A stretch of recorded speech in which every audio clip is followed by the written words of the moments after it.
If you ever find an abandoned amusement park in the middle of nowhere, leave immediately. Don't take pictures, don't explore. And if the rides are still running, run, because some places were never abandoned. They were sealed shut for a reason.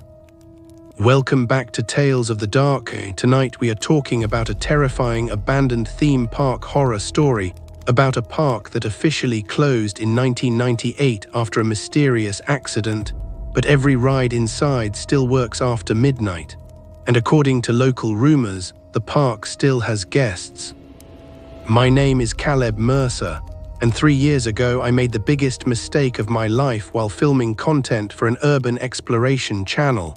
Back then, abandoned places were exploding online.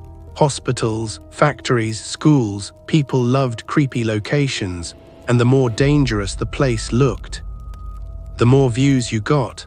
That's how we found Blackwood Kingdom. The park sat deep inside northern Pennsylvania, surrounded by endless forest and old highways nobody used anymore. According to the internet, Blackwood Kingdom closed suddenly in October 1998 after a catastrophic electrical fire killed several visitors during the annual Halloween event. But the weird part, nobody could agree how many people died. Some reports claimed 5, others said dozens, conspiracy forums said hundreds, and after the incident, the government sealed the park permanently. No demolition, no reopening, nothing. It simply vanished from history, which obviously made idiots like us want to explore it. There were 4 of us: me, Tyler, camera guy and certified idiot, Jess, paranormal investigator, and Marcus, our sound technician. We arrived just before sunset, and honestly, the place looked incredible. The massive entrance gate stood rusted beneath dead trees while faded mascots smiled from cracked signs covered in vines. A giant Ferris wheel towered above the forest in the distance, completely motionless. At first, Tyler immediately started filming. "Yo, this place is insane," Marcus laughed nervously. "It feels wrong here," and he wasn't entirely wrong. The park felt quiet, not normal quiet, dead quiet, no birds, no insects, nothing. Even the wind barely moved through the trees. Jess noticed it too. "Why does it feel like people are watching us?" That sentence stayed in my head the entire night. We climbed through a broken section of fencing near the entrance and stepped inside Blackwood Kingdom. The first thing we noticed was the smell: rot, wet metal, and something sweet underneath it all, like burned cotton candy. The second thing we noticed was the music, faint carnival music echoing somewhere deep inside the park. Tyler stopped filming instantly. "You guys hear that?" We all did. Soft, distorted calliope music drifting through the darkness ahead. Marcus frowned. "There's no power here." That was true. Every nearby power line leading into the park had been cut decades ago. So where was the music coming from? Tyler grinned nervously. "This is gonna get us millions of views." We followed the sound deeper into the park, and honestly, at first it almost felt magical. Moonlight reflected across abandoned rides, while old game booths stood frozen in time exactly how they looked decades earlier. Stuffed animals still hung from rusted prize walls. Half-finished popcorn sat fossilized inside old machines. Broken mascots stared at us from dark corners, smiling with cracked painted faces. Then we reached the carousel, and all 4 of us stopped walking immediately, because the carousel was moving. Slowly, soft carnival music echoed from hidden speakers while the old horses rotated beneath flickering lights. Nobody spoke. The ride looked ancient, dust covered everything, yet somehow it still worked. Jess whispered, "Nope." Tyler laughed nervously. "Okay, that's actually creepy." Then Marcus pointed toward the carousel horses. "There's someone on it." At first I thought he was joking. Then the carousel turned slowly enough for us to see clearly. A little girl sat motionless atop one of the horses, wearing an old pink jacket, head lowered, long black hair covering her face. Tyler called out, "Hey," no response. The carousel continued turning slowly through the darkness. Jess immediately grabbed my arm. "That's not okay." Tyler still kept filming. You lost or something?" The girl slowly raised her head, and my blood turned cold. Her face was grey, not pale, grey like wet paper left underwater too long. And her smile stretched impossibly wide across her face. The carousel suddenly stopped moving. The music cut off instantly. Silence swallowed the park again. Then the girl whispered something softly. We barely heard it, but Tyler's camera microphone caught it perfectly later. She said, "You shouldn't stay after midnight."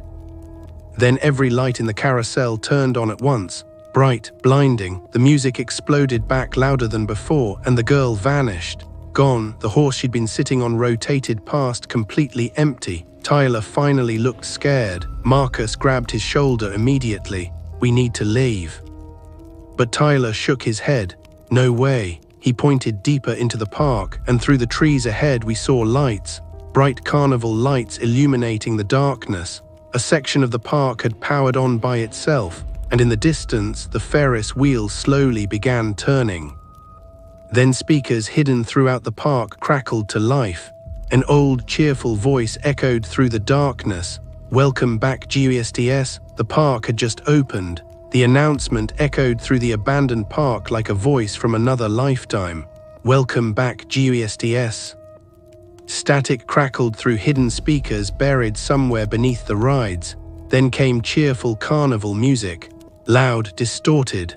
Wrong, every light across Blackwood Kingdom suddenly flickered on at once. The Ferris wheel glowed blood red through the fog. Old food stands lit up across the pathways. Neon signs buzzed alive beneath decades of rust, and somewhere deep inside the park children started laughing. My entire body froze because those laughs sounded real, not recordings. Real children. Tyler stared around the park in disbelief while still filming. "Oh my God," Marcus grabbed his arm immediately. "We're leaving." Now, for once, nobody argued. The atmosphere had changed completely. Before midnight, the park felt abandoned. Now it felt occupied. We started rushing back toward the entrance, but after several minutes of walking, the gate never appeared. The pathways kept changing. Every turn somehow led us deeper into the park instead of out. Jess finally stopped walking. "We already passed this." She pointed toward a broken popcorn cart beside the path. Same rusted mascot beside it. Same burned cotton candy smell lingering in the air. We were walking in circles. Tyler tried laughing it off. "Okay, somebody is messing with us." Then the speakers crackled again. "The park will close at 6 a.m. The cheerful voice sounded warped now, like multiple recordings playing over each other. "Please enjoy the rides." Somewhere nearby. A roller coaster suddenly started climbing its tracks. Clack, clack, clack, clack. We turned slowly toward the sound. The massive coaster loomed above the trees, glowing beneath flickering carnival lights. And despite the park being abandoned for over 20 years, the ride was operating perfectly. The carts climbed slowly toward the top of the tracks, but there was something horribly wrong. The seats were full. People sat inside the coaster, dozens of them completely motionless. Marcus whispered, "Those aren't mannequins." Lightning flashed overhead, and for one horrifying second we saw their faces clearly. Grey skin.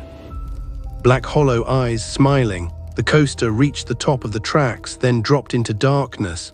And the screams started, not excited screams, agonized screaming, the kind that comes from people realizing they're about to die. Jess backed away immediately, covering her ears.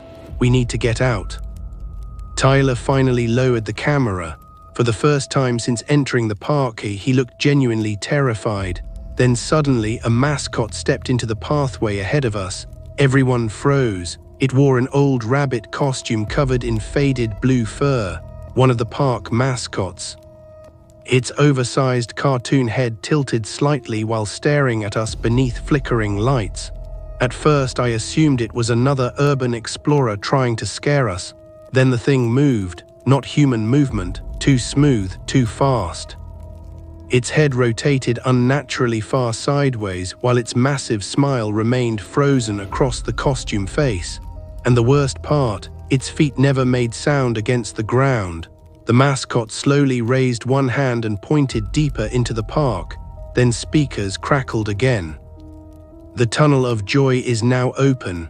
The mascot suddenly sprinted into darkness, not running, sprinting impossibly fast between the rides before disappearing into the fog. Marcus whispered, "Nope." That's when Tyler noticed something on the ground. Tickets, fresh carnival tickets scattered across the pathway. He picked one up slowly, and the moment he touched it, the lights across the park flickered violently. Then every speaker exploded with static. New guest detected, silence. Then all at once, every ride in the park started moving. The Ferris wheels spun faster. The carousel blasted music louder than before.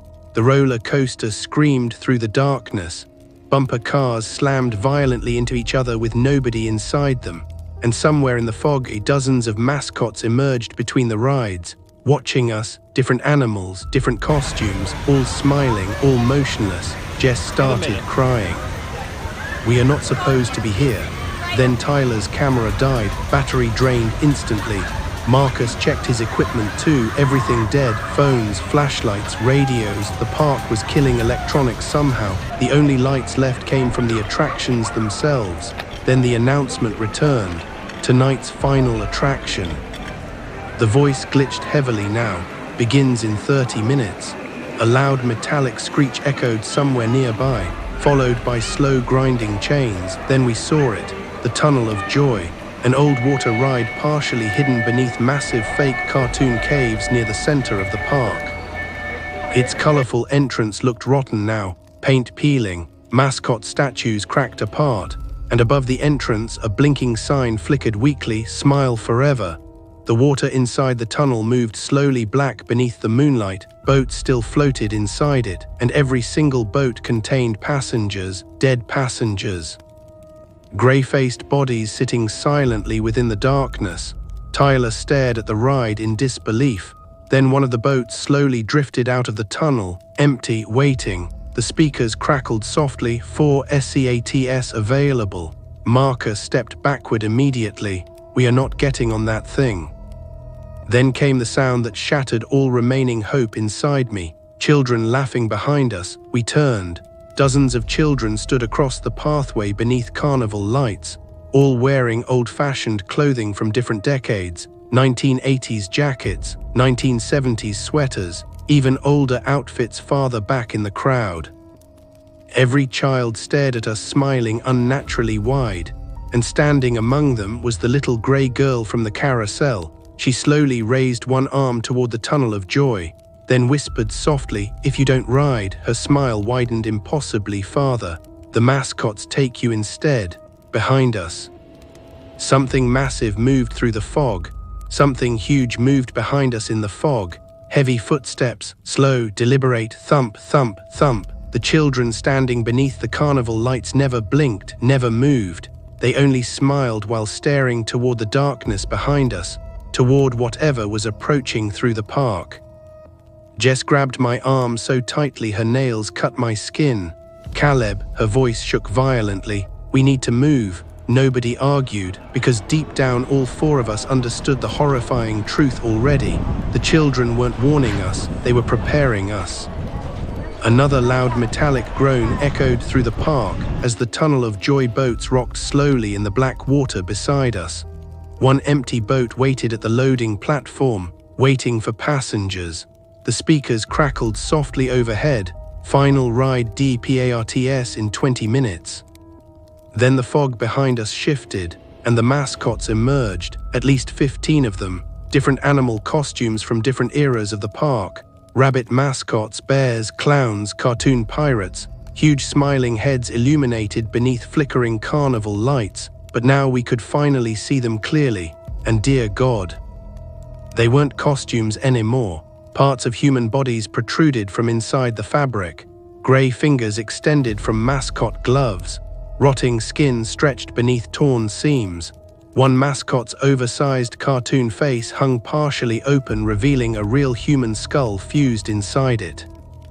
Another had actual human eyes staring through the costume mouth, still moving, still alive. Tyler nearly vomited. Marcus whispered, "What happened to them?" Then one of the mascots answered. Its voice sounded muffled beneath layers of wet fabric. Employees, the mascots, started walking toward us slowly in perfect synchronization. The giant rabbit mascot stepped forward first. We never got to leave. Jess screamed, "Run!" We bolted deeper into the park while the mascots chased us through the fog, not fast. They never needed to run because somehow they always stayed close behind.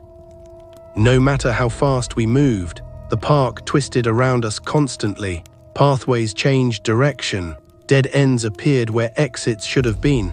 At one point, we ran past the same food stand 3 separate times despite moving in completely different directions. Blackwood Kingdom itself was trapping us. And everywhere we looked now, more guests appeared. Grey-faced people wandering silently between attractions, families holding balloons, children eating rotten popcorn, couples riding bumper cars alone, all dead, all smiling, like the park had frozen them in the exact moment they died. Tyler kept filming despite shaking uncontrollably. "I don't understand this." Then suddenly he stopped moving. We all turned. He stood staring toward the Ferris wheel, specifically toward one cabin near the very top. A woman sat inside it, pale face, dark hair, smiling softly. Tyler's expression collapsed instantly. "No," Jess whispered, "who is that?" Tyler didn't answer at first, because tears had already started running down his face. "My sister." Cold spread through my chest. Tyler's sister had died in a car accident years earlier, and now she sat inside the Ferris wheel, slowly rotating above the park, watching him. She raised one hand gently toward him. "Tyler." Marcus grabbed him immediately. "Don't," but Tyler was already moving toward the ride. "She's alive, she's not alive." The Ferris wheel suddenly stopped turning. The cabin door opened by itself high above the ground. Tyler's dead sister smiled wider. Then the speakers crackled softly. "Family reunion." Tyler broke free from Marcus and sprinted toward the Ferris wheel entrance. We chased him desperately through the fog while the mascots followed behind us. Closer now. Their wet, heavy footsteps echoed across the pavement. Tyler reached the Ferris wheel operator booth and smashed the emergency controls, desperately trying to lower the cabin. Then the ride powered on fully. The wheel started spinning faster and faster and faster. The old rusted structure screamed violently while Tyler's sister remained seated calmly near the top, smiling downward. Suddenly all the cabins filled. Dead passengers appeared inside every seat, staring silently outward. The Ferris wheel accelerated impossibly fast now. The structure should have collapsed. Instead it moved smoothly, like brand new machinery. Then Tyler's sister stood inside her cabin and jumped. Jess screamed. Her body fell through the darkness toward the pavement below, but instead of hitting the ground, she vanished midair into black fog. The lights across the Ferris wheel exploded one by one. Pop, pop, pop. Darkness swallowed the ride completely. Then something landed behind Tyler. Wet, heavy, he turned slowly. And standing directly behind him was his sister. Except now we saw what the park had turned her into. Her body looked waterlogged and grey, while pieces of carnival costume fabric had fused directly into her skin. Her jaw stretched unnaturally wide beneath her smile, and inside her mouth. Tiny carousel horses rotated endlessly in darkness. She whispered softly, "Stay with me." Tyler screamed and stumbled backward. Then the mascots arrived. The giant rabbit grabbed him first. Marcus tried pulling Tyler away, but another mascot slammed him across the pavement hard enough to crack his skull against the concrete. Blood sprayed across the carnival lights. Jess screamed hysterically. Tyler fought desperately while the mascots dragged him toward the Ferris wheel. And every dead passenger inside the ride began clapping slowly. The speakers crackled overhead. "Welcome home." One of the mascots forced Tyler inside an empty Ferris wheel cabin. The door locked instantly. Then the ride began turning again. Faster, faster, faster. Tyler pounded against the glass, screaming, while his dead sister sat beside him, smiling lovingly. And slowly, his screams changed. They became laughter, real laughter, happy laughter. Then Tyler stopped banging against the glass entirely. When the cabin rotated back toward us again, he was smiling too. Grey skin spreading slowly across his face. Jess collapsed crying. Marcus barely stood again, holding the side of his bleeding head. And somewhere behind the Ferris wheel, we heard the Tunnel of Joy water ride starting up again. The speakers returned one final time. The final attraction is ready. Then every light in the park shut off at once. Darkness swallowed Blackwood Kingdom completely. Every ride stopped moving. Every carnival light vanished. Even the music died. For a few horrible seconds, the entire park became silent again. Not abandoned silent, waiting silent. The only thing we could hear now was water moving somewhere nearby. Slow waves sloshing against metal. The Tunnel of Joy. Jess grabbed my arm desperately while Marcus pressed one shaking hand against the blood running down his forehead. "We have to get out," he whispered. But even as he said it, we all knew there was nowhere left to run. The park had been guiding us towards something since midnight. Every ride, every mascot, every dead guest, everything led to the tunnel. Then the speakers crackled softly one final time. "Please proceed to the final attraction." A single spotlight turned on across the park, illuminating the entrance to the Tunnel of Joy. The smiling mascot face above the ride flickered weakly beneath peeling paint. Its giant cartoon mouth stretched open around the dark tunnel entrance, and inside that darkness, we heard people whispering. Hundreds of voices layered together. "Come inside." Marcus shook his head immediately. "No." Then behind us, the mascots appeared again, dozens of them emerging silently through the fog. The giant rabbit stood in front holding Tyler's camera in one grey hand. Tyler himself walked beside it now, smiling. His skin fully grey beneath the carnival lights. He looked happy. That was the worst part, like the park had erased everything human inside him. Jess started backing toward the tunnel automatically. The mascots kept advancing slowly, forcing us toward the ride entrance. Then Tyler spoke. His voice sounded wrong now, like multiple voices speaking beneath his own. "It doesn't hurt after a while." The giant rabbit pointed toward the boats waiting at the loading platform. 2 seats left for me and Jess. Marcus suddenly grabbed a broken metal pole from the ground and charged the mascot, screaming. The rabbit mascot caught him instantly. Its massive costume jaw opened unnaturally wide, and dozens of human hands burst from inside the costume, grabbing Marcus from every direction. Hands belonging to previous victims fused inside the mascot. Marcus screamed while they dragged him backward into the fog. Jess tried running toward him, then his scream stopped instantly. Silence. A few seconds later, another mascot stepped from the darkness. Wearing Marcus's glasses, Jess completely broke down crying. The park had consumed him already. The speakers crackled softly overhead. Final boarding.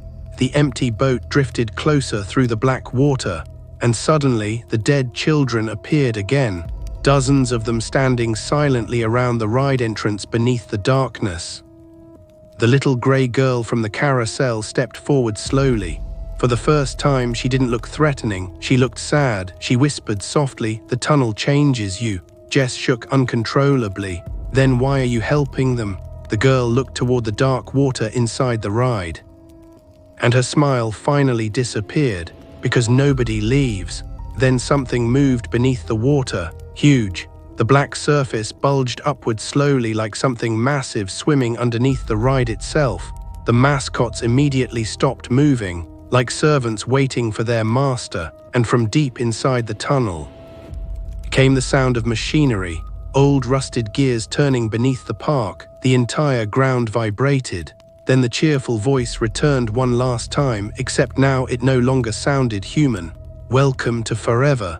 The water exploded upward. A gigantic shape rose partially from beneath the ride. At first my brain couldn't understand what I was seeing. It looked like a massive living mass of carnival rides fused together beneath flesh. Carousel horses protruded from skin. Ferris wheel parts rotated slowly inside its body. Human faces stretched across wet pale flesh, smiling endlessly. And buried inside the creature were people, still alive, still moving beneath the translucent skin. Thousands of trapped guests absorbed into the thing beneath the park. Blackwood Kingdom itself wasn't haunted. The park was the creature. Every ride fed it. Every guest became part of it forever. Jess screamed as giant mascot-covered arms erupted from the water, grabbing toward us. Then suddenly, the little grey girl shoved me hard away from the platform. "Run!" I fell backward across the pavement as the boat snapped shut around Jess instead. She screamed my name while the current dragged her rapidly into the tunnel darkness. The last thing I saw was dozens of dead passengers inside the ride turning slowly toward her, smiling. Then the tunnel swallowed her completely. The little girl stood silently beside the water, watching the darkness. And softly I heard Jess screaming somewhere deep beneath the park. Then the screams became laughter. The mascots turned toward me together. "Waiting," the girl whispered. "The park needs one more." Then every mascot charged at once. I ran blindly through the darkness while carnival music exploded back across the park louder than ever before. The ride started moving again. The Ferris wheels spun wildly. The roller coaster screamed through the fog. Dead guests filled the pathways, cheering beneath flickering lights. And behind me, the mascots chased me through Blackwood Kingdom. I don't fully remember escaping, only flashes, climbing the broken fence, hearing screams behind me, seeing sunrise finally breaking through the trees, then suddenly silence. When police found me hours later wandering along the highway covered in blood, I told them everything. About the mascots, the rides, the tunnel beneath the park. But when authorities searched the forest afterward, they found nothing. No Ferris wheel, no rides, no buildings, only an empty field surrounded by dead trees. Blackwood Kingdom had vanished. Police blamed drugs, hallucinations, trauma. Nobody believed me. Until 3 months later, when a package arrived at my apartment, no return address. Inside was an old carnival ticket stained dark brown with age, and stamped across the front in faded red ink were the words, "Welcome back guest." On the back, someone had written in childish handwriting, "The park misses you. Subscribe to Tales of the Dark, where every story gives you a nightmare."